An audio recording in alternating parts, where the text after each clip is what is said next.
Silver investors need to hear this carefully.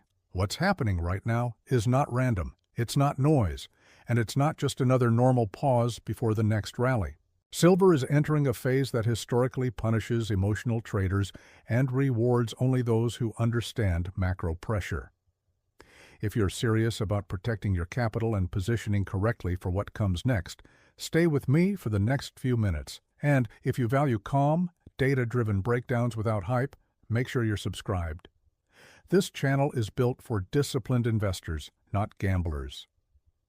Right now, silver is sitting in a pressure chamber. On the surface, price doesn't look dramatic. It looks controlled, almost quiet. But under the surface, the forces acting on this market are anything but calm.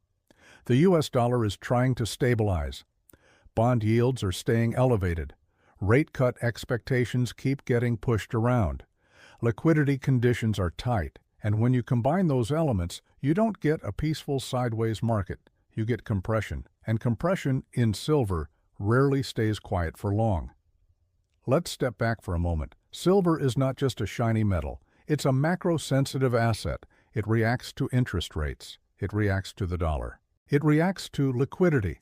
When real yields rise, silver feels pressure. When the dollar strengthens, silver has to fight harder to move up. And when markets start repricing monetary policy, silver becomes extremely sensitive. That's where we are right now. The bond market is not collapsing. Yields are not crashing. The Federal Reserve narrative is shifting back and forth. Inflation isn't fully defeated. Growth isn't fully broken. That creates uncertainty. And uncertainty creates volatility zones. Now here's where most retail investors make a mistake. They see consolidation and assume accumulation. They believe that because the long-term thesis for silver makes sense, every pause must be bullish. But markets don't reward belief. They reward positioning and timing.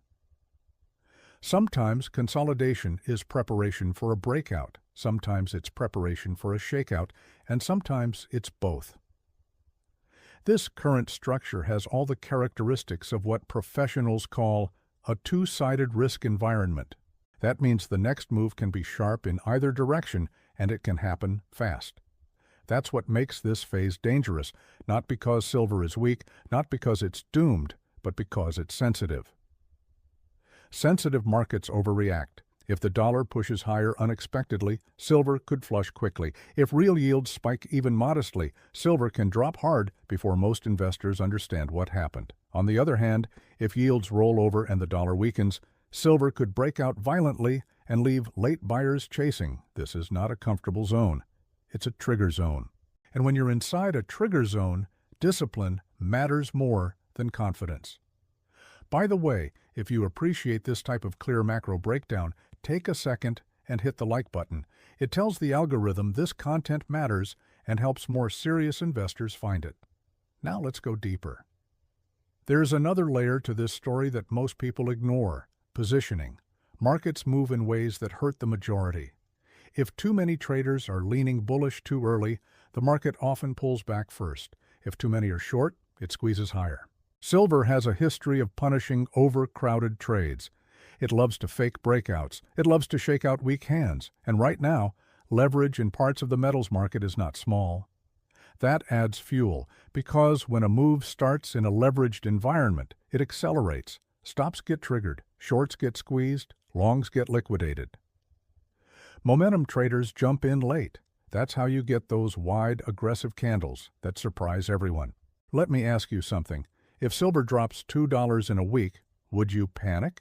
Or would you recognize it as a positioning reset? If silver jumps $3 in a breakout, would you chase? Or would you wait for confirmation? These are not hypothetical questions. This is exactly the type of behavior this phase can produce. The macro backdrop is not screaming crash. It's not screaming moonshot either. It's whispering instability, and instability demands patience. This is where mature investors separate themselves from emotional traders. A mature investor understands that being early feels the same as being wrong. A mature investor sizes positions appropriately. A mature investor watches the dollar index, the 10-year yield, and liquidity flows just as closely as the silver chart itself. If you are only watching silver's price, you're missing half the story. Silver reacts. It doesn't lead. When real yields move, silver responds. When rate expectations shift, silver responds. When the dollar finds strength or weakness, silver responds. So instead of predicting, observe the triggers. Watch for decisive moves in yields. Watch for sustained dollar strength or weakness, not just one-day spikes. Watch how silver reacts to macro news. Does it absorb pressure or does it overreact? Those reactions tell you more than any headline. Now here's something important for long-term investors. The structural case for silver, industrial demand, monetary uncertainty, supply dynamics, that hasn't disappeared, but structure does not eliminate volatility. In fact, strong long-term narratives often create crowded trades, and crowded trades need to reset periodically. That reset can feel uncomfortable. That's why this phase is dangerous for those who trade emotionally. They get shaken out at lows and chase at highs. They interpret every move as confirmation of their bias. Don't do that. Instead, think in scenarios. Scenario 1. Yields drift higher. Dollar strengthens modestly. Silver likely tests lower liquidity areas before stabilizing. Scenario 2. Yields roll over sharply. Dollar weakens. Silver breaks resistance with force. Scenario 3. Choppy macro data, back and forth pricing. Silver stays volatile, trapping both sides. Notice something. None of these scenarios involve straight-line comfort. This is not a sleepy market. And here, yes, the truth. Most people want to say clearly, the next major move in silver will probably not be subtle. It will be decisive. The only uncertainty is direction and timing. That's why risk management right now is more important than prediction. Position sizes should make sense. Leverage should be controlled.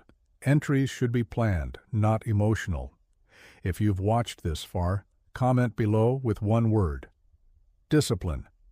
I want to see who here is thinking like an investor and not like a gambler. And if you know someone heavily involved in silver right now, share this video with them. It might save them from making a costly mistake during this phase. Let me leave you with this. Silver is not broken, it's compressed. And compressed markets inside a tightening macro environment don't drift quietly forever. They resolve, they expand, they surprise. The investors who win during dangerous phases are not the loudest, they're the calmest. They prepare before the breakout. They accept uncertainty. They wait for confirmation. Over the coming weeks, pay attention to how silver behaves around key macro shifts. Watch reactions, not predictions. That's where the real signals are. Because when this compression finally releases, it won't ask for permission. And the question won't be whether silver moved. The question will be whether you were prepared.